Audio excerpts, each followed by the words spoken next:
என்ன பண்ணாங்கன்னா, ஒரு 7 நாளைக்குள்ள பட்ஜெட் ஜாஸ்தி ஆயிட்டு, நம்ம இந்த ஷெட்யூல இத்தோட நிப்பாட்டிட்டு நம்ம ஊருக்கு போயிட்டு எடுக்கலாம். ஒரே ஒரு விஷயம் சிவசங்கரி, இந்த மாரி சின்ன படங்கள் ஒரு ஷெட்யூல்ல எடுக்கலன்னா, அந்த படம் முடியாது. ட்ராப் ஆயிடும்.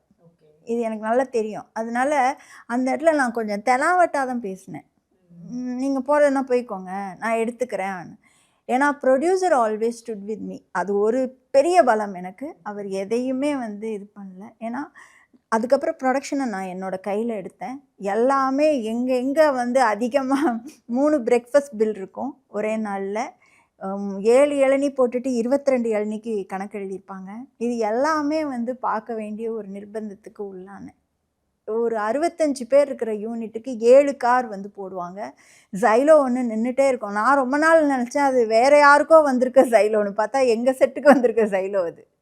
ஸோ அதெல்லாம் கட் ஷார்ட் பண்ண வேண்டியிருந்தது. அப்போ கேட்கும்போது தனியாக ஒரு மாருதி வேன் வந்து சாப்பாடு எடுத்துகிட்டு வருது. அப்போ இத்தனை வண்டி இருக்கும்போது ஒரு மாருதி வேன் எதுக்கு சாப்பாடு எடுக்கன்னா, கேமரா வேன் என்ன பண்ணுது, காலையில் 9 மணிக்கு வர்ற வேன் திரும்பி நைட் 9 மணிக்கு போகுதுன்னா, இல்லை அதில் சாம்பார் கொட்டிடும். நாங்கள் அப்போ தான் நான் குரல் உயர்த்தினேன். கிட்டத்தட்ட ஒரு 6வது நாளோ 7வது நாளோ, சாம்பார் கொட்டிச்சா கழுவு, அவ்வளோதான் உன்னோட வேலை.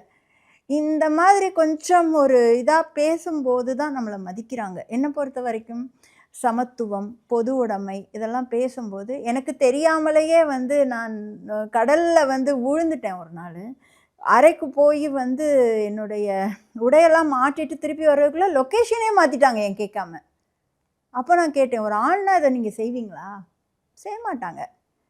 அந்த இடத்துல அந்த அத்தாரிட்டியை எடுத்துக்கிறது, it's all about an authoritative game தான் அது. பவர் கேம் தான் அது.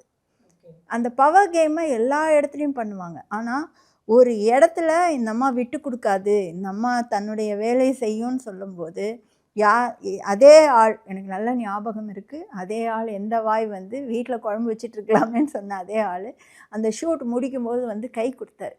அந்த கை கொடுத்தல ஆத்மார்த்தமாக இருந்தது. செஞ்சு காட்டிட்டீங்க மேடம் அப்படின்னு வந்து சொன்னார். எதுக்கு சொல்கிறேன்னா, அவர்கிட்ட நீங்கள் சொல்லி காமிச்சிங்களா? சொல்லவே இல்லை. மேபி இந்த இன்டர்வியூ பார்க்கும்போது பார்த்தாருன்னா தெரியும். தெரியும். நான் கேட்டுட்டேன் அவர் சொன்னதை.